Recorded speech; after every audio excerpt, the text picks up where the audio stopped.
Bonsoir à toutes et à tous. Bienvenue au Forum économique de la Sorbonne.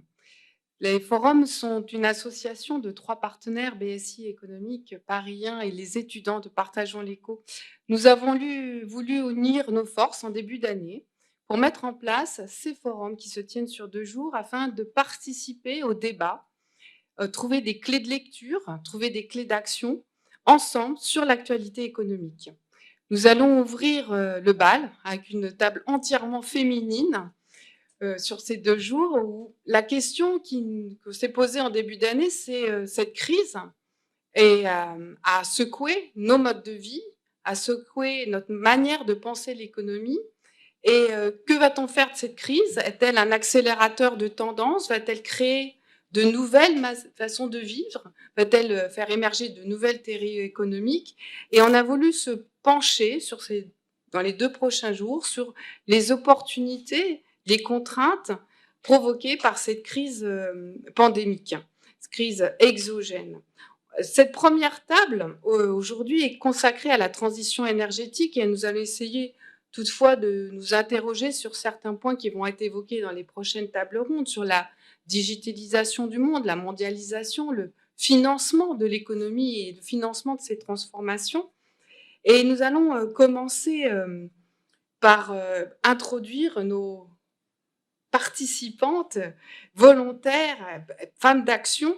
Alors nous accueillons Charlotte Garde, qui est expert en finances durables, en risque climatique, qui travaille à la Direction générale du Trésor et qui est aussi doctorante en économie du droit sur les risques de la transition et les réglementations financières. Elle a cette chance de travailler sur cette branche un peu particulière, hybride, qu'est l'économie du droit, et plein de défis analytiques. Elle est économiste chez BSI Economics et responsable du comité d'orientation et d'éthique. Ensuite, nous accueillons aussi Sylvie Montou, Sylvie, qui est chef économique de Business France, qui est une agence en charge de l'internationalisation des entreprises. Elle a obtenu un doctorat en économie internationale et réalisé de nombreuses études sur les stratégies d'implantation des firmes multinationales, les impacts de la mondialisation aussi, et on en parlera dans une prochaine table ronde, et l'analyse du commerce international. Au sein de Business France, depuis 12 ans, elle est avec son équipe, et elle insiste sur son équipe, on sent la femme manager leader, en charge des équipes économiques relatives à l'attractivité, la compétitivité et la promotion de l'image économique de la France. Et enfin, the last but not the least, nous accueillons Amélie Roux qui, après des études en économie, a travaillé longtemps dans des agences de notation, notamment en pratiquant et en évaluant ce qu'on appelle la notation souveraine dans les pays émergents. Et ça lui a donné une analyse macroéconomique poussée des phénomènes économiques. Et ensuite, elle a décidé d'être encore plus au cœur de l'action en rejoignant Saint-Gobain, en devenant chef économiste à Saint-Gobain. Et elle fait partie aussi du think tank BSI, qui est un des piliers de notre association. Alors, dans cette table ronde, nous allons nous interroger sur l'impact de la crise sur la transition énergétique qui a été amorcée, c'est pas nouveau, hein. Moi qui suis née dans les années 70, je vous dirais que la chasse au gaspille n'est pas quelque chose de nouveau, mais cette accélération de la transition énergétique était là avant la crise Covid. Toutefois, il y a eu des transformations et elle fait peur. Elle fait encore très peur, cette transition, dans un contexte de crise. Sylvie, est-ce que vous pouvez nous indiquer et nous donner un autre regard sur cette crise de la pandémie de la transition et son impact sur la transition énergétique, en nous montrant que peut-être il y a une opportunité à cette crise? Bonsoir à toutes et tous. Je suis très heureuse de participer avant tout pour cette première fois aux Journées de l'économie de la Sorbonne, que j'apprécie particulièrement. Je suis très heureuse d'être là. Et donc, pour embrayer sur la question, Ariane, la crise effectivement sanitaire a profondément impacté notre modèle économique et je pense nos convictions et a accéléré le besoin notamment de faire face à la transition écologique, au changement climatique. Et c'est vrai que si on reste sur cette thématique, en tout cas au sein de Business France, nous considérons, et je pense comme le gouvernement, réellement comme un moyen d'accélérer de manière décisive la transformation économique de notre modèle et également d'accélérer l'adaptation au changement climatique et à la transition écologique. Si on prend le plan de relance en France, qui est un plan de relance exceptionnel de 100 milliards d'euros, c'est un plan qui a un volet qui est organisé autour de 3 volets principaux. Donc, vous avez l'écologie, la compétitivité et la cohésion territoriale. Et sur l'écologie, c'est un plan, c'est le premier volet du plan de relance. C'est un plan auquel est consacré 30 milliards d'euros et ce financement va prendre en charge finalement la transition écologique dans tous ces domaines. Il y a de nombreux dispositifs qui sont mis en place. Il y a tout d'abord des dispositifs qui vont directement avoir pour effet de réduire les émissions de gaz à effet de serre. Donc là, on va pouvoir parler de la rénovation énergétique, aussi bien des bâtiments et des bâtiments publics et privés. Il y a également tout ce qui est le développement de la mobilité verte. Et c'est également l'occasion, une opportunité pour développer de nouvelles filières, de nouveaux métiers. Et à ce titre, il y a dans le plan de relance des dispositifs qui sont directement consacrés au développement de l'hydrogène, de la filière verte, de nouveaux métiers et des formations professionnelles qui sont destinées aux jeunes. Et donc, effectivement, nous, au sein de Business France, on a pour ambition de porter ce plan de relance, de le porter à destination des investisseurs étrangers. Et on réalise chaque année un baromètre des décideurs économiques à destination de leur perception de l'image économique de la France. Et donc, cette année, bien sûr, est très particulière. Et nous avons posé des questions sur le plan de relance, sur les mesures d'urgence qui étaient accordées aux entreprises. Et la transition écologique apparaît comme un levier d'attractivité du site France. Et ce levier d'attractivité du site France, nous l'avons clairement matérialisé, recensé dans notre base, puisqu'on réalise chaque année un bilan des investissements étrangers. Donc, on regarde quelles sont les stratégies, quelles sont les firmes multinationales qui viennent s'implanter en France. Et dans le secteur de l'énergie, on a eu cette année une augmentation de 13% des investissements dans le secteur des énergies renouvelables. Les investisseurs sont multiples. Le principal investisseur est l'Allemagne, qui réalise près du quart des investissements dans ce secteur. Ce sont des investissements qui se localisent dans l'ensemble des territoires. Il y a néanmoins cette année une concentration dans la région Auvergne-Rhône-Alpes, l'Occitanie et la région de France, puisque cette ambition qui vise justement à utiliser la transition écologique comme une source de développement, un moteur de croissance, les territoires s'en emparent. Et si on prend des exemples, dans le cas de l'Occitanie et de la mise en place des plans de relance régionaux, il y a un volet ambitieux qui est consacré à la transition écologique et dans lequel il y a des appels à projets qui sont menés. Il y a notamment le groupe Schlumberger qui va implanter un site de production qui va investir plus de 300 millions d'euros, qui va créer plus de 300 emplois et pour produire en fait des électrolyseurs qui seront destinés à des sites à la production d'hydrogène. Donc en fait, l'attractivité et la transition écologique dans notre domaine est vraiment une source de levier pour l'attractivité, de levier pour la croissance, pour les entreprises et pour les territoires. Et c'est pour ça que les territoires s'en emparent et essaie d'attirer les investisseurs. Je vais juste finir sur ce point avec General Electric, qui par exemple est un groupe américain qui est implanté en France depuis de nombreuses années et qui a sa filiale énergétique, qui a développé depuis 2-3 ans, qui a créé plus de 1000 emplois dans le secteur et qui a développé notamment dans les régions Pays de la Loire, qui a implanté son site mondial de production d'énergie marine renouvelable. Et donc, du coup, on voit à quel point l'attractivité de notre économie dans ce domaine est fort et on se sert finalement de nos atouts pour continuer à promouvoir l'investissement dans la transition écologique et surtout créer des emplois à forte valeur ajoutée dans ce domaine. Ouais. Merci Sylvie, on a envie déjà de vous poser plein de questions. Je me freine un peu et j'en poserai en conclusion. Ce regard optimiste et intéressant et pointe bien l'importance des acteurs, notamment les régions. Alors, je me tourne vers Amélie sur les acteurs entreprises. Comment ils perçoivent cette transition? Est-ce qu'ils se sentent vraiment acteurs? Et quelles sont les actions, les domaines? Et est-ce qu'ils y voient aussi une opportunité? Oui, bonjour, enchantée d'être également à cette table ronde aujourd'hui. Effectivement, je représente plutôt le secteur privé. Je vais avoir un point de vue très complémentaire de celui de Sylvie. Moi, je travaille pour Saint-Gobain, donc grand groupe du CAC 40, spécialiste des matériaux, et notamment des matériaux de construction. Donc, on les conçoit, on les fabrique, on les distribue. Dans le secteur de la construction essentiellement, dans une moindre mesure aussi dans différents secteurs industriels comme la mobilité. Et en fait, ça fait déjà, comme vous le disiez, ça fait déjà un certain temps que les entreprises s'approprient graduellement cette problématique de transition énergétique. Et c'est vrai que tout s'accélère.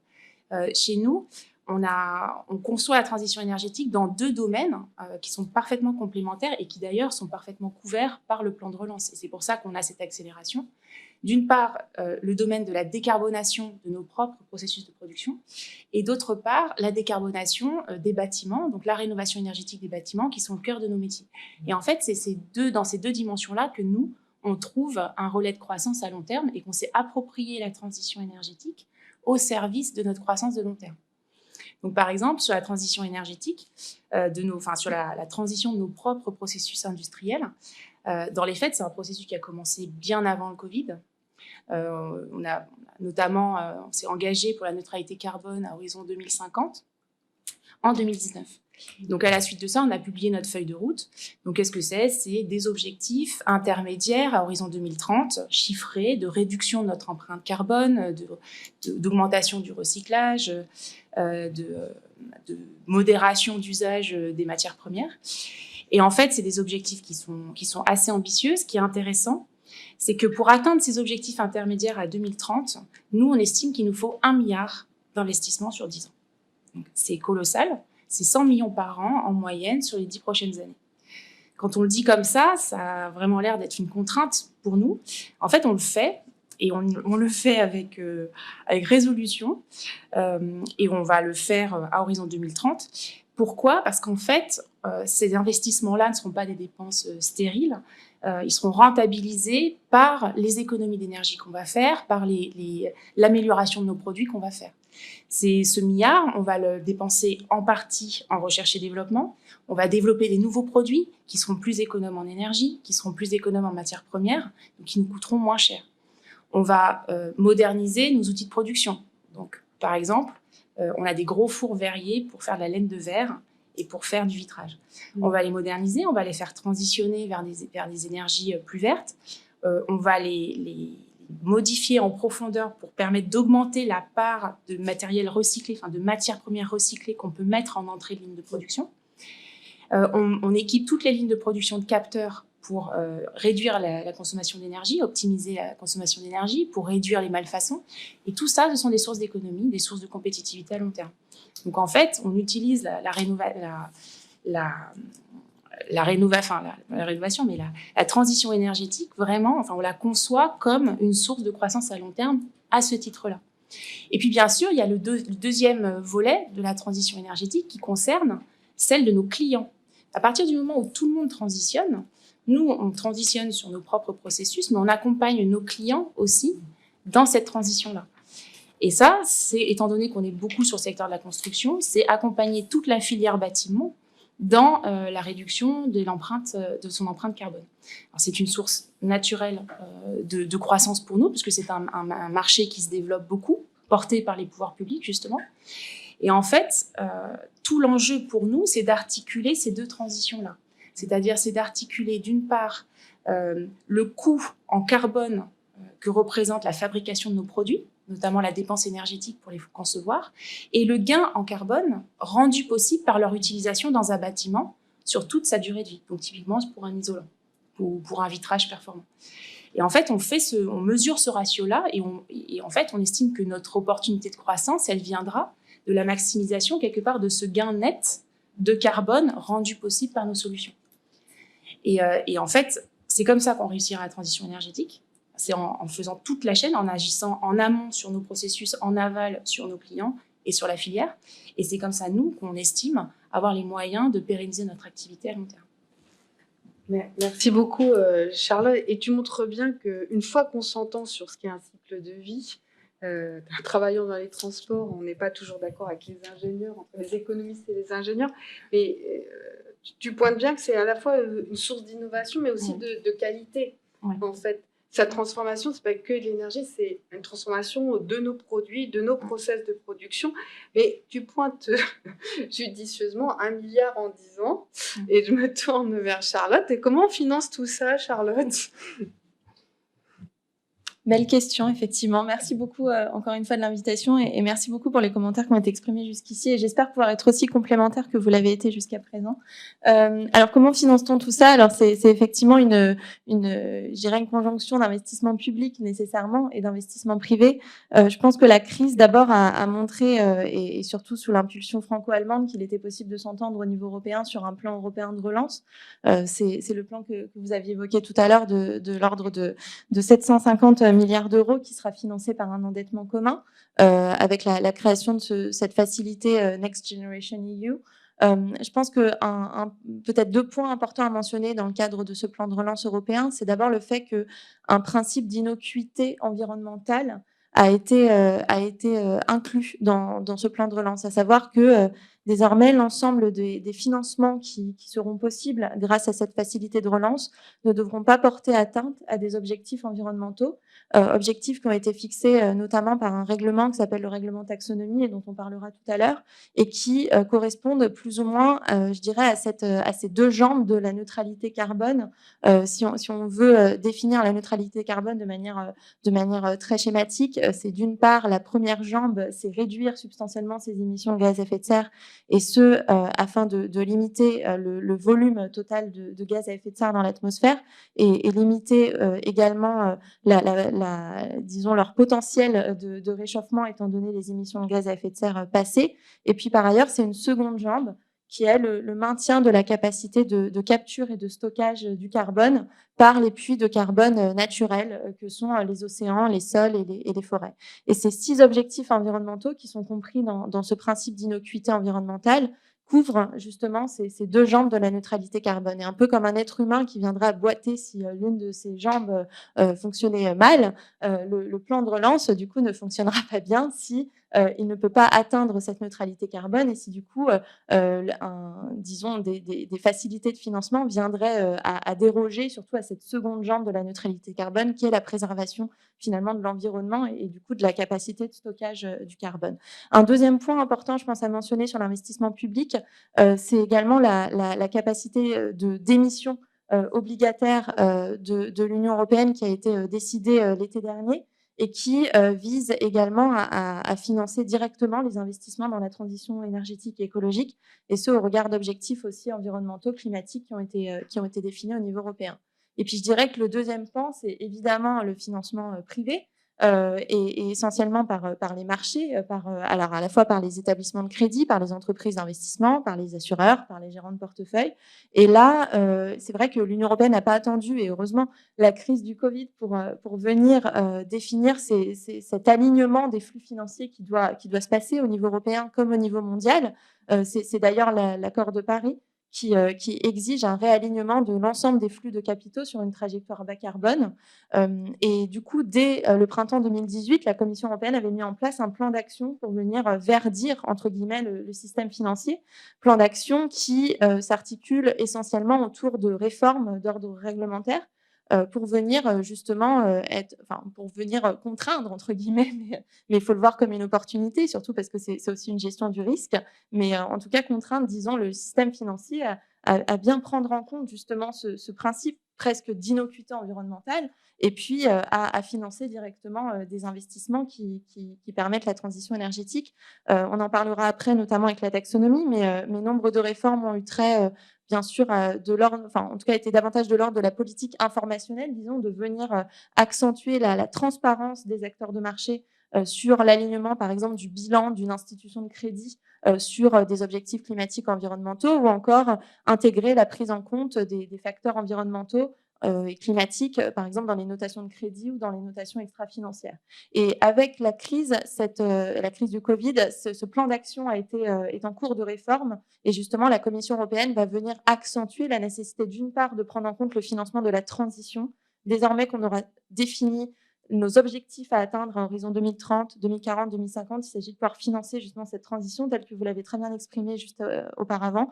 Et puis d'autre part, prendre en compte aussi les impacts sociaux de cette transition énergétique, et également ceux du réchauffement climatique, du fait notamment du nombre de pandémies qui pourraient malheureusement aussi augmenter au cours des décennies qui viennent. Donc tous ces éléments ont été pleinement intégrés du coup dans la politique européenne, à la fois en matière d'investissement public, mais aussi du coup d'investissement privé, et donc de réglementation financière. Merci Charles. Ce que j'entends et qui ressort, c'est les notions de transparence, d'accord, d'acteur. Donc peut-être que là, on bute. Alors après, la bonne nouvelle de savoir que Joe Biden avec les États-Unis sont revenus à la table et qu'à nouveau on peut parler, comme disait Genry, d'un jeu, on peut rejouer, puisque tous les acteurs sont là, même s'ils veulent négocier chacun leur part. On voit bien, mais ce qui est intéressant dans vos présentations, c'est qu'il y a l'importance que tous les acteurs soient présents, que ce soit les régions, les entreprises, les États, donc le secteur public, le secteur financier, et d'autant plus que sur la transition énergétique, l'économiste fait face à un problème d'échelle territoriale, parce que le problème est mondial, notamment quand on relie l'énergie au gaz à effet de serre. Donc normalement, on devrait avoir un marché mondial, mais on se rend bien compte que les décisions sont toujours nationales, territoriales. Sylvie disait le rôle des régions, le rôle des entreprises. Comment arriver à faire ensemble, faire travailler ces échelles ensemble pour, comme tu le disais, Charlotte, il y ait accord et engagement. Et le mot est celui de la confiance. Peut-être que la pandémie nous a donné confiance dans la réalité du problème, c'est peut-être malheureux à dire, et peut-être dans notre capacité à être ensemble, mais là, on voit bien qu'on se heurte à une première limite qui est celle de l'échelle territoriale de l'action et de la décision, et la deuxième limite, c'est on est dans du temps long. C'est-à-dire que ces transformations vont prendre du temps et que les impacts seront pour les générations suivantes. Donc, en tant qu'économiste, après, on va se battre sur le taux d'escompte, par exemple. Mais heureusement qu'on a des négociations au niveau du Parlement pour avoir des valeurs tutélaires, ça nous rassure.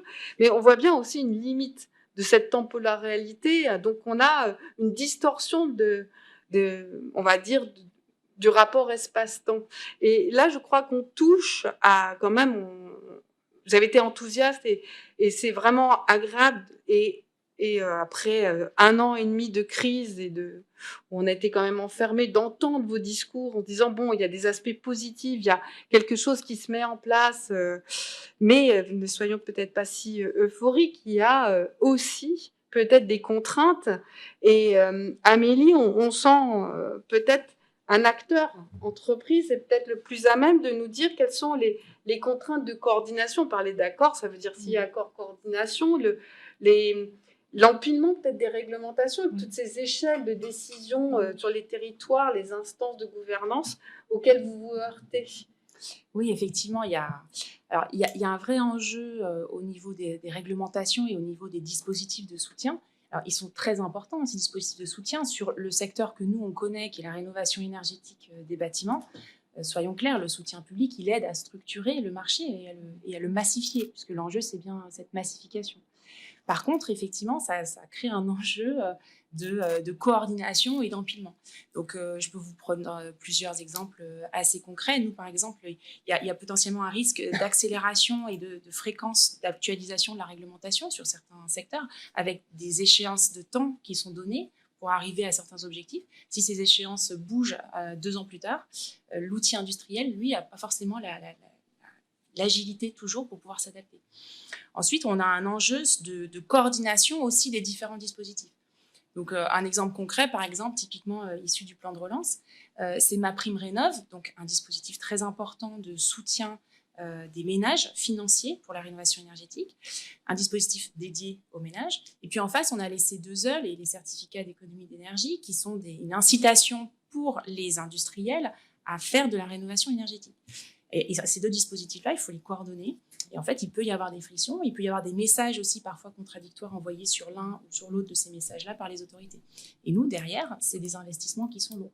Juste pour vous donner un exemple, chez Saint-Gobain, quand on fait un four verrier, donc un four pour faire du vitrage ou pour faire de l'isolation, c'est un four qui tourne 24/24 pendant 20 ans. Et ça se rentabilise sur 20 ans. Donc en fait, les décisions qu'on prend aujourd'hui, il faut qu'il y ait un cadre effectivement réglementaire qui soit stable dans le temps. Ensuite, il y a aussi un sujet aussi d'articulation typiquement entre la France et l'Europe. C'est absolument nécessaire, c'est ce que vous disiez, c'est-à-dire que la transition énergétique, il faut au moins qu'il y ait des décisions qui soient prises au niveau européen et répercutées au niveau national. Quand on le voit sur justement l'analyse de cycle de vie des bâtiments, donc un grand sujet qui consiste à analyser l'empreinte énergétique, l'empreinte carbone d'un bâtiment, de sa construction jusqu'à sa démolition. Aujourd'hui, on n'a pas la même définition en Europe et en France de ce que c'est l'analyse de cycle de vie. Et nous, derrière, on doit s'adapter. On doit s'adapter, quels produits on pousse pour répondre à la demande et quel produit est favorisé par la réglementation, avec un risque d'annulation de la norme française par l'Europe. Et puis enfin, il y a le dernier sujet qui est en fait la transition énergétique. Ça fait aussi appel à des notions qui sont extrêmement complexes d'un point de vue physique. Quand vous posez un produit isolant, en fait, il y a des dimensions physiques fortes. Et en fait, le régulateur doit se saisir là de ces sujets et c'est complexe. On l'a vu sur la taxonomie, la première version de la taxonomie, par exemple, l'isolation n'était quasiment pas prise en compte. Ça a été corrigé, mais c'est bien un sujet quasi technique et physique de propriété des matériaux. Donc on a tous ces sujets-là pour embarquer tout le monde et s'aligner, c'est absolument essentiel en fait. J'aimerais bien, merci beaucoup. Et bon, tu poses pas de manière négative, donc c'est assez concret pour tous ceux qui viennent remplir leur feuille d'impôt.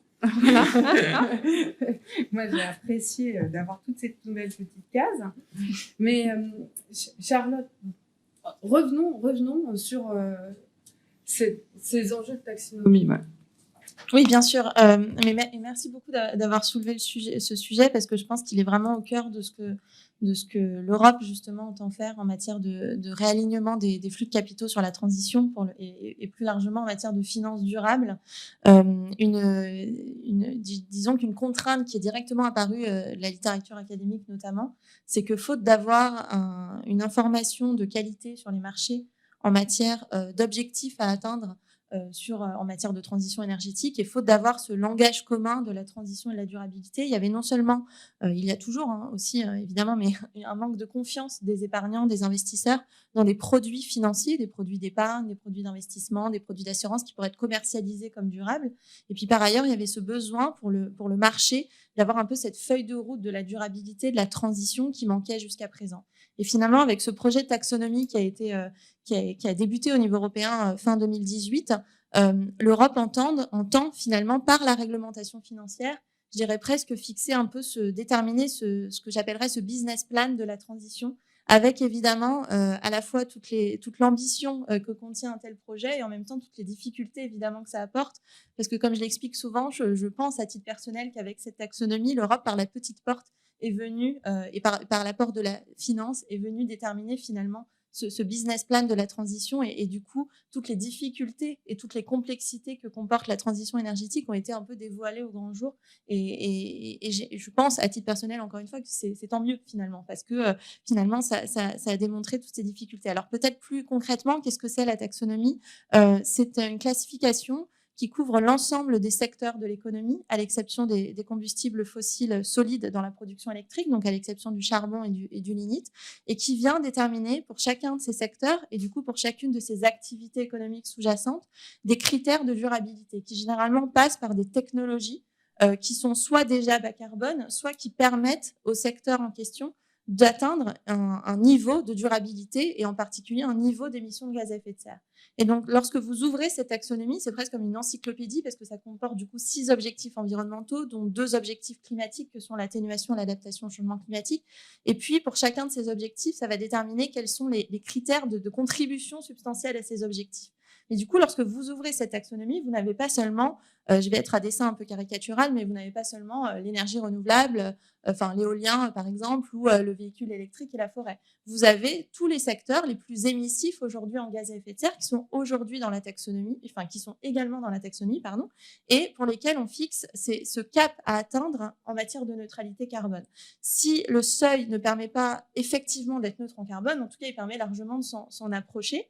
Et du coup, cette taxonomie va être intégrée au sein de chaque réglementation financière qui va venir contraindre à soit prendre en compte cette exigence d'alignement, de contribution à la transition énergétique, ou alors aussi cette exigence de gestion des risques issus de la transition et du changement climatique.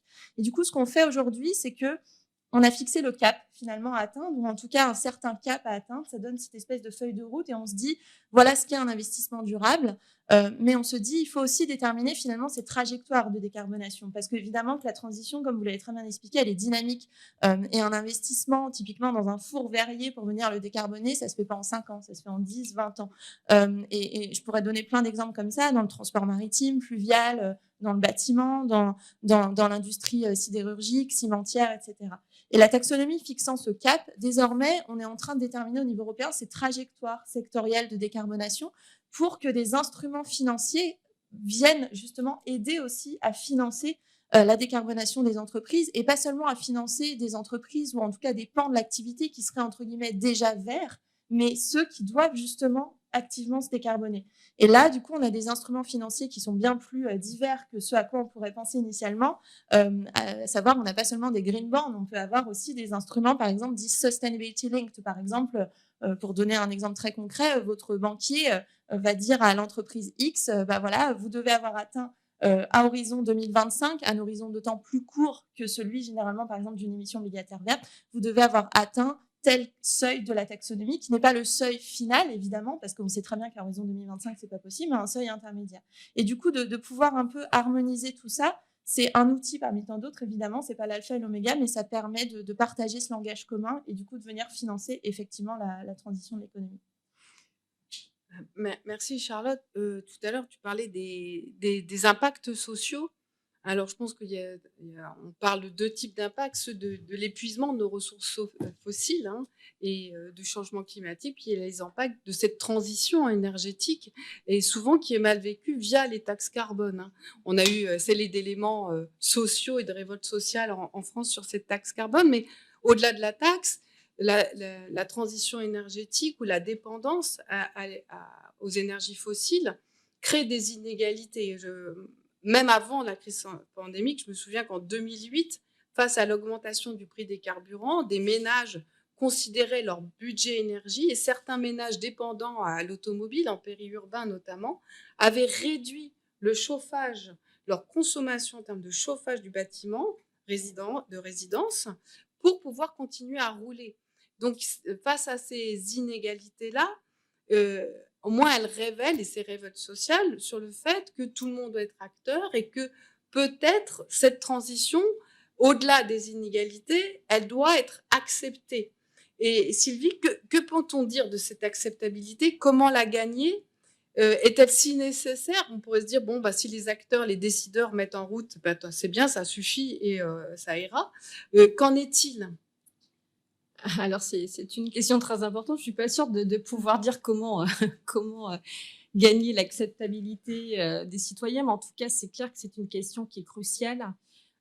Quand on pose la question aux citoyens français sur le fait qu'ils soient ou pas engagés et favorables au développement des énergies renouvelables, une récente étude de l'ADEME avait mis en exergue que 94% des personnes sondées étaient favorables au développement des énergies renouvelables. Mais c'est un peu chez moi, pas chez moi, mais chez les autres. Et quand, de manière plus approfondie, on regarde le sondage, on se rend compte que l'enthousiasme reste quand même majoritaire, mais il diminue puisque 65% considèrent, ils sont prêts à accepter notamment des sites de production d'hydrogène. On arrive à 61% pour des sites de méthanisation et à 50 et quelques pourcents pour les sites de production éolienne et les parcs offshore éoliens. Et donc là, c'est toute la difficulté. Et on voit bien qu'il faut effectivement associer les citoyens très rapidement, leur expliquer on voit bien dans tous nos discours qu'il y a une complémentarité finalement entre le modèle de développement économique et la transition écologique qui s'impose à nous et qui s'impose aux citoyens. Alors, elle s'impose et en même temps, ils en sont partie prenante puisque finalement, cette accélération est aussi due à eux puisqu'il y a une évolution dans les modes de consommation.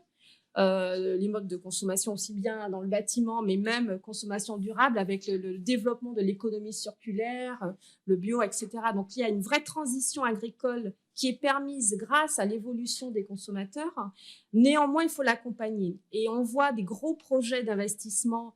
Je ne pourrais pas citer l'entreprise, mais il y a une entreprise qui devait implanter un parc éolien avec une soixantaine du coup d'éoliennes qui devait permettre de produire 1850 gigawattheures et donc du coup de permettre de produire de l'électricité pour environ plus de 800 000 habitants, le chauffage compris. Et en fait, ce projet qui est pourtant un projet qui était soutenu a très récemment a été confronté aux citoyens et notamment à une partie des pêcheurs et des écologistes parce que l'implantation du site pose question, notamment en termes de respect de la biodiversité.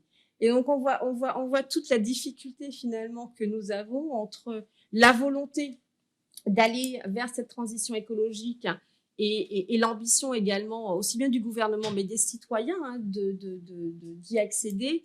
Et après, à court terme, avec la question territoriale, les inégalités et les disparités, justement, le problème de l'acceptabilité de ce type de projets, qui sont des projets d'envergure, qui sont des projets qui ont un coût important en termes d'infrastructures, en termes également de création d'emplois aussi bien directs qu'indirects. Et donc là, il y a un vrai accompagnement qui doit être fait dès l'amont du projet pour ne pas se retrouver face à ces difficultés.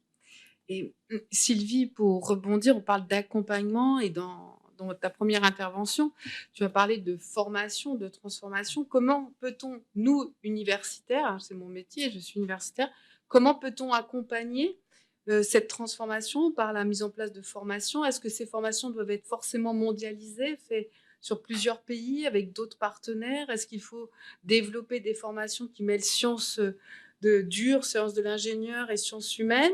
Un peu ce que tout à l'heure, on avait l'impression qu'Amélie pointait, cette complexité d'articulation entre les sciences. Qu'est-ce qui est un peu en germe en ce moment? Ou est-ce qu'il y a une aspiration Oui, il y a une aspiration. Alors, je ne pourrais pas être aussi précise. Néanmoins, il y a une vraie aspiration et on le voit clairement dans le plan de relance, puisqu'il y a un volet qui est consacré aux métiers futurs et à la formation professionnelle. Et ici, on parle des métiers d'avenir, en fait. Mmh. Et donc là, effectivement, il y a vraiment une ambition de permettre aux jeunes, en fait, de progresser, mais surtout qu'il y ait une adéquation entre la formation et finalement le marché, mais le marché tel qu'il évolue avec le besoin de nouvelles filières. On voit bien dans le secteur de la construction qu'il y a une vraie volonté de créer des emplois, de développer des filières. C'est le cas dans l'hydrogène vert, qui est très ambitieux, mais dans les métiers de la cloud aussi, la cybersécurité. Enfin, il y a aussi des formations et des métiers qui en découlent. En fait, il y a une sorte de transversalité voilà. Donc, il y a une vraie ambition en tout cas.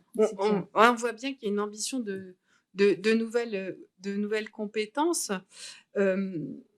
Amélie, est-ce que en termes de compétences, il y a aussi des transformations, on a bien compris, sur des nouveaux métiers, mais il n'y a pas des compétences à acquérir nouvelles sur la digitalisation? Parce qu'on dirait, tiens, est-ce que Saint-Gobain a vraiment besoin de se upgrader, comme on dit, je suis désolée pour l'usage de termes anglo-saxons, mais d'aller aussi dans cette direction, parce que c'est quelque chose qu'on n'a pas encore bien saisi.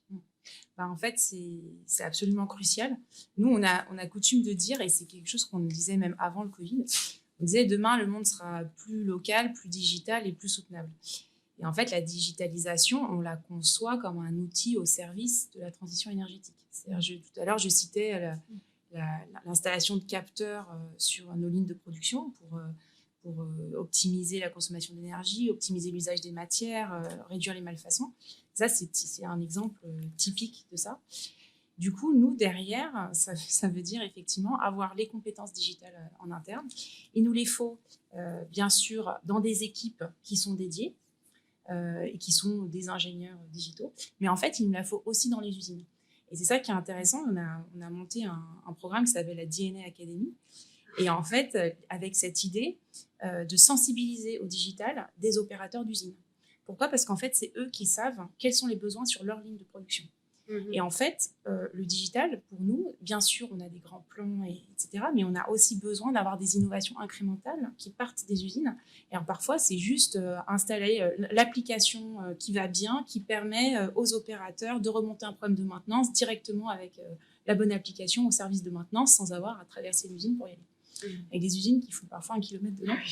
Donc voilà, donc en fait, on développe cette culture du digital de façon incrémentale au niveau des opérateurs des usines. Et en fait, ça contribuera aussi à la pérennité des activités et à la transition énergétique.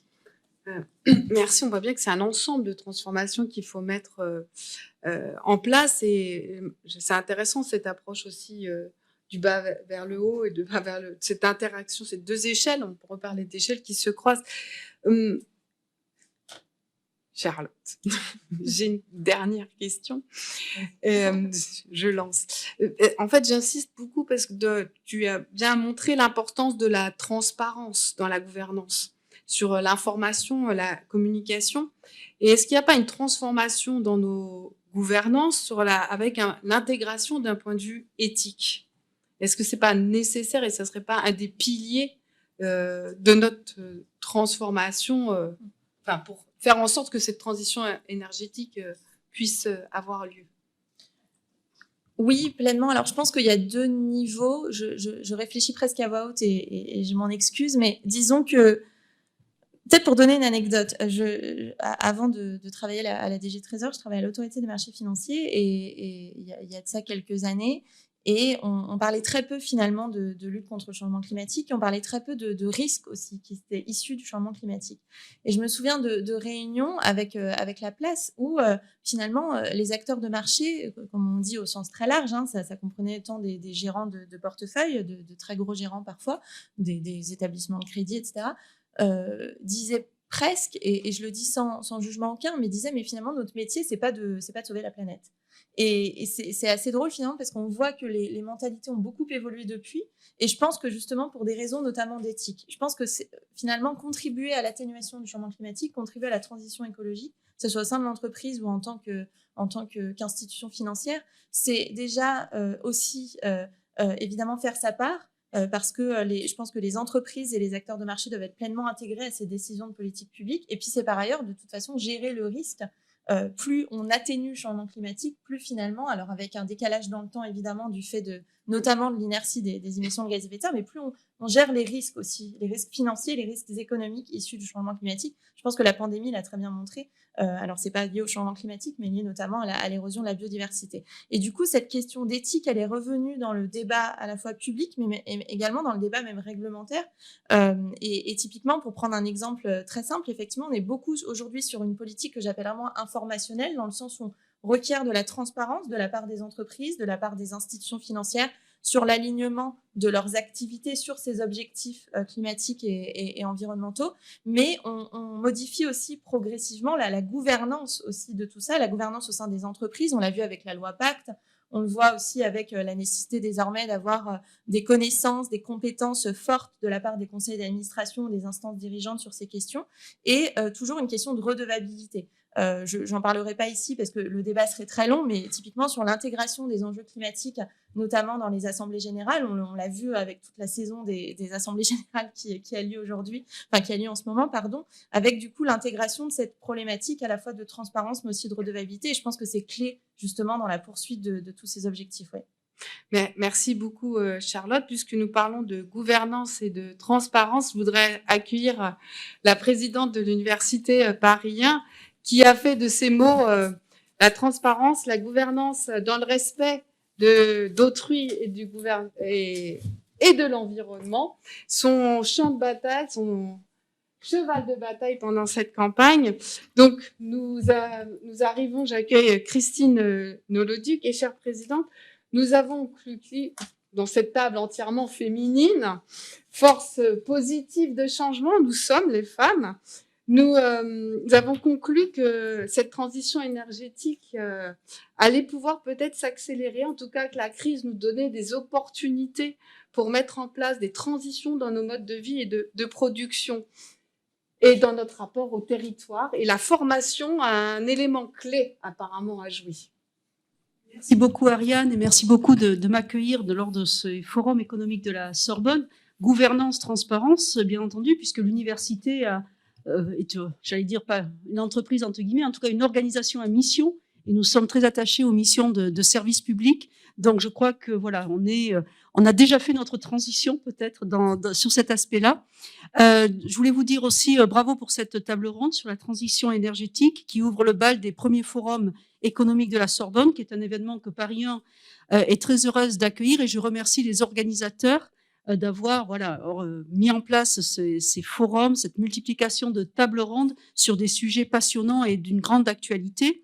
Alors, je suis ravie de voir que ces événements rassemblent divers acteurs, internes, externes à l'université, étudiants en économie, direction, enseignants de l'école d'économie de la Sorbonne, le think tank BSI Economics, et bien d'autres intervenants qui viendront dans les différentes tables rondes faire part de leur expérience, de leurs idées et peut-être aussi de leurs projets. Ce cycle de conférences s'interroge sur les bouleversements provoqués par la crise sanitaire, offre des clés de lecture de l'actualité économique ou encore des pistes de travail pour participer activement à la construction du monde de demain. Cela concerne la question de la transition énergétique, vous venez de l'aborder, mais aussi celle de la finance, de la mondialisation, ainsi que les réponses qui y sont apportées en termes, au fond, peut-être d'accélération de la digitalisation avec ses avantages et ses inconvénients, le financement des mesures de soutien, la transformation de nos sociétés. Je pense qu'il est vraiment nécessaire de réfléchir à ces mutations en articulation avec de nombreuses disciplines, peut-être le droit. Et en tant que spécialiste de droit du travail, ces questions m'intéressent plus particulièrement puisqu'elles viennent bouleverser le monde du travail, la place de l'humain en son sein. On l'a vu avec la crise, l'humain a pris une dimension particulière, même à l'université, la place de nos étudiants, le mal-être, les difficultés qu'ils ont pu rencontrer, celles des enseignants-chercheurs, des personnels, de l'ensemble des personnels, viennent aussi être percutées par l'évolution du monde, au-delà même de la crise sanitaire. Donc je pense que ces questions, et je sais qu'elles vous intéressent tous, je vous souhaite donc de magnifiques échanges lors de ces forums, et surtout, je suis persuadée que les discussions seront enrichissantes et porteuses d'évolutions que l'Université Paris 1 Panthéon-Sorbonne pourrait peut-être tester, mettre en œuvre dans la mesure de ses moyens. On sera très heureux d'avoir au fond un retour d'expérience et des propositions, des projets. Merci infiniment. Merci Madame la Présidente, chère Christine. Chers collègues, je pense que nous formons les 3-4 mousquetaires et que nous allons pouvoir mettre en place des pistes de réflexion. En tout cas, nous avons lancé pas mal de pistes, mis la barre très haut pour les prochaines tables rondes. Nous allons conclure cette table ronde en disant que nous sommes acteurs tous. Ça, on l'a bien entendu, que la transparence est importante, le respect, et que nous allons sûrement et espérons vers des rapports plus apaisés. Alors, des rapports plus apaisés dans un monde mondialisé, peut-être que la prochaine table ronde y répondra, qui commencera dans 10 minutes. Merci à toutes et à tous.